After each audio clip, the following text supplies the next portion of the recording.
नमस्ते विद्यार्थी मित्रों, केम छो? मजामां? आजना विडियो लेक्चर में आप सौનું સ્વાગત છે। तो आजना विडियो लेक्चर में આપણે ધોરણ 6 વિષય ગણિત ચેપ્ટર 6 પૂર્ણાંક સંખ્યાઓ વિશે આપણે અભ્યાસ કરતા હતા। તો એમાં આપણે અગાઉના વિડિયો લેક્ચરમાં આપણે સ્વાધ્યાય 6.1 ના પહેલા 3 પ્રશ્ન વિશે આપણે અભ્યાસ કરી ગયા હતા।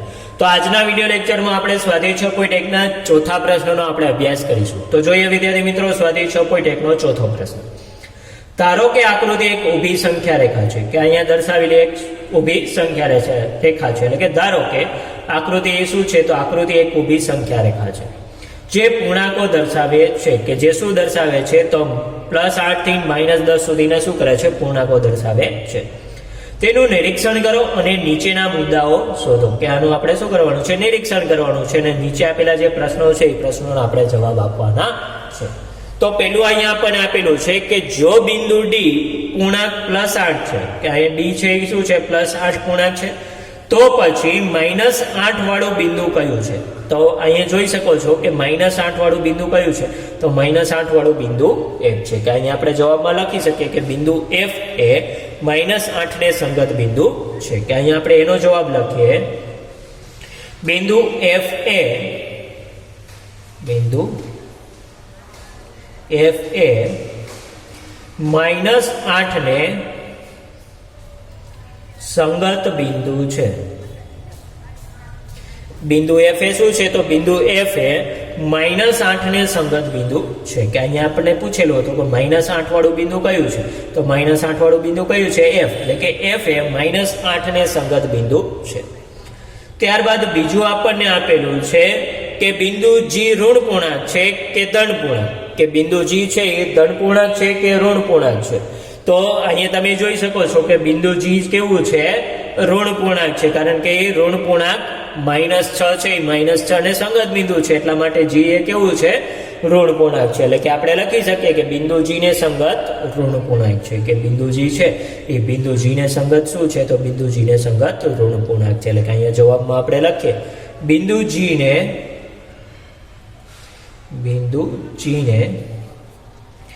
संगत बिंदु G ने संगत ऋण पूर्णांक है कि बिंदु G है तो ये बिंदु G ने संगत कयुं छे? तो बिंदु G ने संगत ऋण पूर्णांक है। त्यारबाद C आपने आपेलो छे कि बिंदु B और E ना संगत पूर्णांको लखो। तो बिंदु B ने संगत पूर्णांक कयो छे? +4 અને E ने संगत पूर्णांक कयो थशे? तो E ने संगत पूर्णांक थशे -10 એટલે કે અહીંયા આપણે લખીએ બિંદુ B ने संगत +4 છે એટલે કે C નો આપણે જવાબ લખીએ છે કે બિંદુ B ने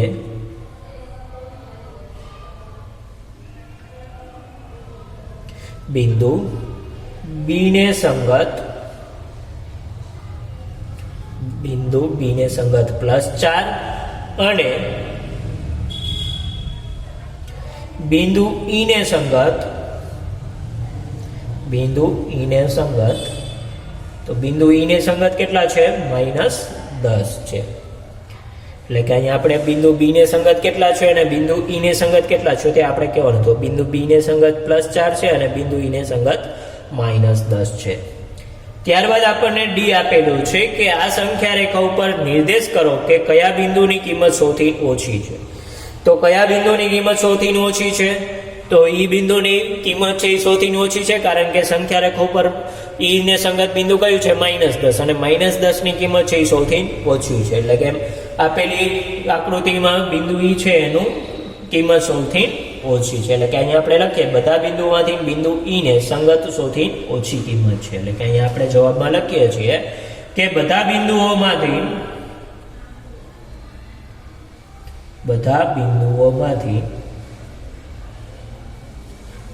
ने बिंदु E ने संगत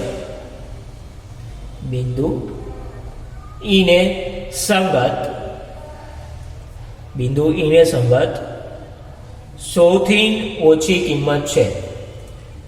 बिंदु E ने संगत सौथी ओછી किंमत है એટલે કે बिंदु E શું છે? સૌથી ઓછી કિંમત ધરાવતું બિંદુ છે એટલે કે બધા બિંદુઓમાંથી બિંદુ E ને સંગત શું છે? સૌથી ઓછી કિંમત છે એટલા માટે બિંદુ એ શું છે? સૌથી ઓછી કિંમત ધરાવતું બિંદુ છે।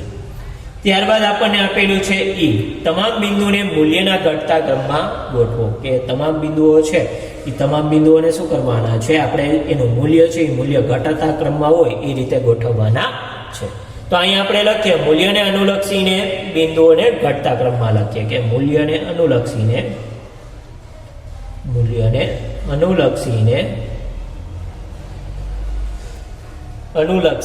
બિંદુઓ ઘટતા ક્રમમાં લખતા, બિંદુઓ ઘટતા ક્રમમાં લખીએ છીએ, એટલે કે બિંદુઓ ઘટતા ક્રમમાં, કે મૂલ્યને અનુલક્ષીને શું કરીએ છીએ, આપેલા જે બિંદુઓ છે એ બિંદુઓને આપણે ઘટતા ક્રમમાં લખીએ છીએ. તો સૌથી વધુ મૂલ્ય કેનું છે, ડી, પછી આવશે સી, પછી આવશે બી, બી પછી આવશે એ પછી આવશે ઓ પછી આવશે એચ પછી આવશે ઝી પછી આવશે એફ અને છેલ્લે આવશે ઈ. એટલે કે મૂલ્યને અનુલક્ષીને બિંદુઓને આપણે ઘટતા ક્રમમાં લખીએ તો આ મુજબ થશે ડી, સી, બી, એ, ઓ, એચ, જી, એફ અને ઈ. એટલે કે આ મૂલ્યને ઘટતા ક્રમમાં આપણે બિંદુઓને લખીએ તો આ મુજબ થશે ડી, સી, બી, એ, ઓ, એચ, જી, એફ અને ઈ. તો અહીંયા આપણે ચોથા પ્રશ્નનો આપણે અભ્યાસ કર્યો. હવે જોઈએ પાંચમો પ્રશ્ન.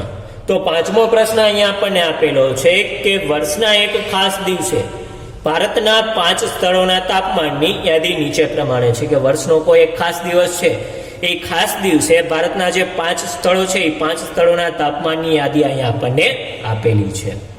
કે પેલું સ્થળ આપેલું છે, બીજું કોલમમાં આપણને તાપમાન આપેલું છે અને ત્રીજી કોલમમાં આપણને આપેલું છે પૂર્ણાંક સંખ્યામાં આપણે એને લખવાનું છે.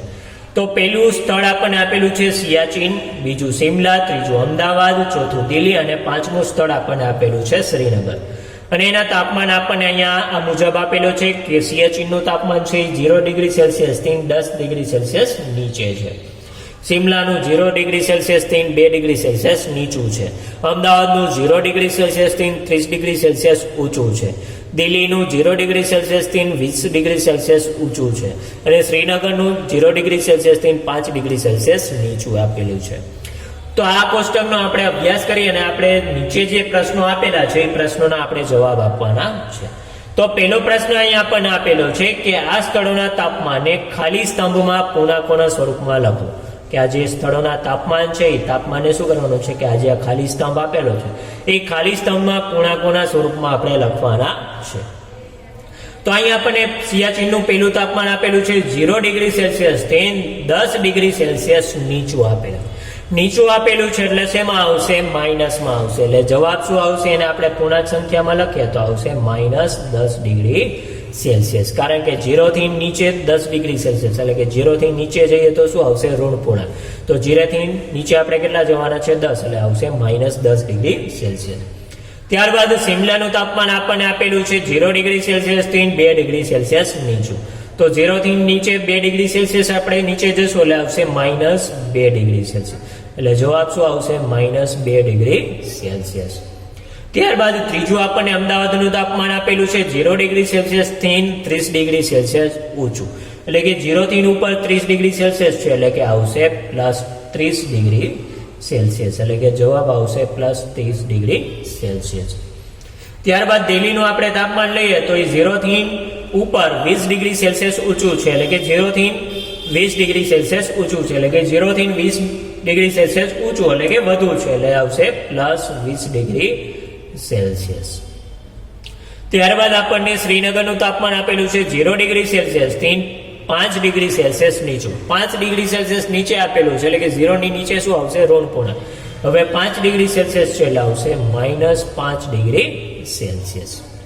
તો આપણે જે તાપમાન છે એ તાપમાનને આપણે શું કર્યું, પૂર્ણાંક સંખ્યામાં દર્શાવ્યું. હવે આગળ જોઈએ બીજો પ્રશ્ન. બીજો પ્રશ્ન આપણને શું આપેલો છે, ડિગ્રી સેલ્સિયસ તાપમાન દર્શાવતી સંખ્યા રેખા નીચે મુજબ છે. કે ડિગ્રી સેલ્સિયસ દર્શાવતી જે સંખ્યા રેખા છે એ સંખ્યા રેખા આ મુજબ છે. તો તેના પર શું કરવાનું છે, તો તેના તાપમાન સામે આપણે શહેરનું જે નામ છે એ શહેરનું નામ આપણે લખવાનું છે. કે અહીંયા આપણને 0 ડિગ્રી સેલ્સિયસ તાપમાન દર્શાવતી સંખ્યા રેખા દર્શાવેલી છે એટલે કે આપેલી છે. અને એના ઉપર શું કરવાનું છે, તેના તાપમાનની સામે આપણે જે શહેર આપેલા છે એ શહેરનું નામ આપણે લખવાનું છે. તો અહીંયા આપણને પેલું આપેલું છે સિયાચીન. તો સિયાચીનનું કેટલું છે, -10 ડિગ્રી. તો -10 ડિગ્રી સેલ્સિયસ ક્યાં છે? અહીંયા છે. તો -10 ડિગ્રી સેલ્સિયસને દર્શાવતું આપણે નામ લખીએ તો આમ થશે.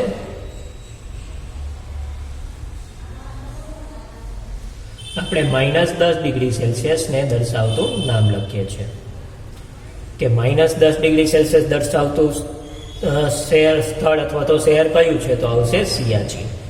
અને અહીંયા આપણે લખીએ છીએ સિયાચીન, કે સિયાચીનનું તાપમાન છે કેટલું છે? -10 ડિગ્રી સેલ્સિયસ.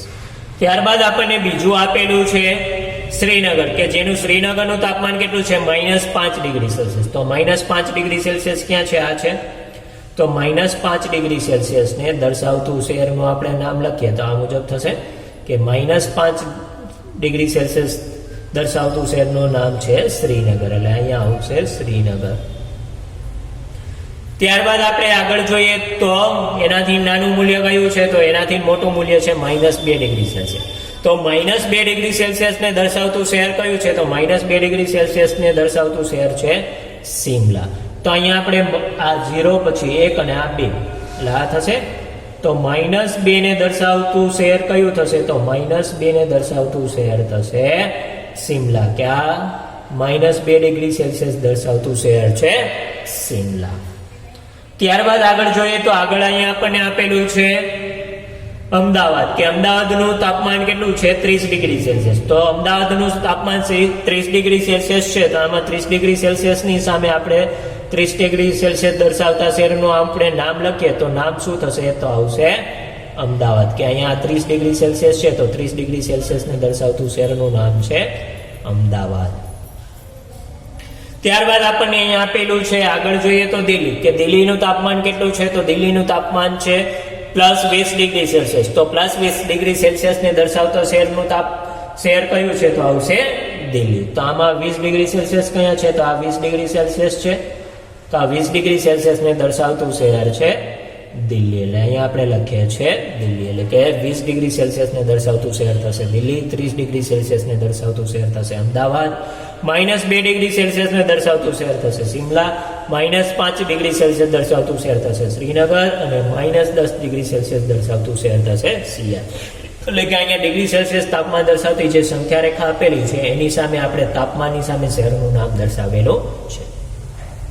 ત્યારબાદ ત્રીજું આપણને આપેલું છે કે સૌથી ઠંડુ સ્થળ કયું છે? તો સૌથી ઠંડુ સ્થળ કયું છે કે જેનું તાપમાન છે એ માઇનસમાં છે એવું સૌથી ઠંડુ સ્થળ કયું છે? તો આવશે સૌથી ઠંડુ સ્થળ છે સિયાચીન.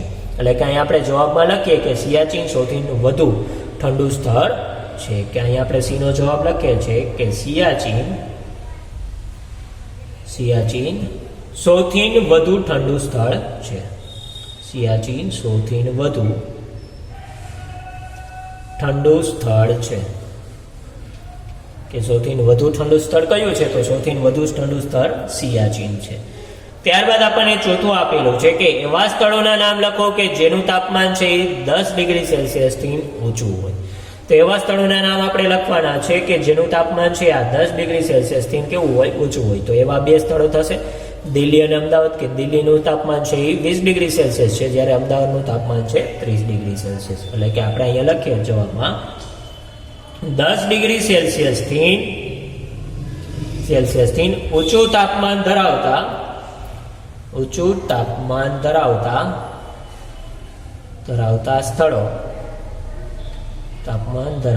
સ્થળો અમદાવાદ, કે જેનું તાપમાન કેટલું છે? અમદાવાદ, કે જેનું તાપમાન છે +30 ડિગ્રી સેલ્સિયસ, અને દિલ્હી, કે જેનું તાપમાન કેટલું છે? +20 ડિગ્રી સેલ્સિયસ છે. એટલે કે એવા સ્થળોના નામ આપણે લખવાના હતા કે જેનું તાપમાન છે એ 10 ડિગ્રી સેલ્સિયસથી વધુ હોય. તો એવા સ્થળો કયા છે કે જેનું તાપમાન 10 ડિગ્રી સેલ્સિયસથી વધુ હોય? તો 10 ડિગ્રી સેલ્સિયસથી ઊંચું તાપમાન ધરાવતા સ્થળો છે એ અમદાવાદ +30 ડિગ્રી સેલ્સિયસ છે, અને દિલ્હી કે જેનું તાપમાન છે +20 ડિગ્રી સેલ્સિયસ. એટલે કે 10 ડિગ્રી સેલ્સિયસથી ઊંચું તાપમાન ધરાવતા સ્થળો અમદાવાદ અને દિલ્હી છે. તો અહીં આપણે સ્વાધ્યાય 6.1 ના પ્રશ્ન 4 અને પ્રશ્ન 5 નો આપણે અભ્યાસ કર્યો. આવતા વિડીયો લેક્ચરમાં આપણે સ્વાધ્યાય 6.1 ના આગળના પ્રશ્નનો અભ્યાસ કરીશું. તો ત્યાં સુધી દરેક વિદ્યાર્થી મિત્રને જય હિન્દ, જય ભારત.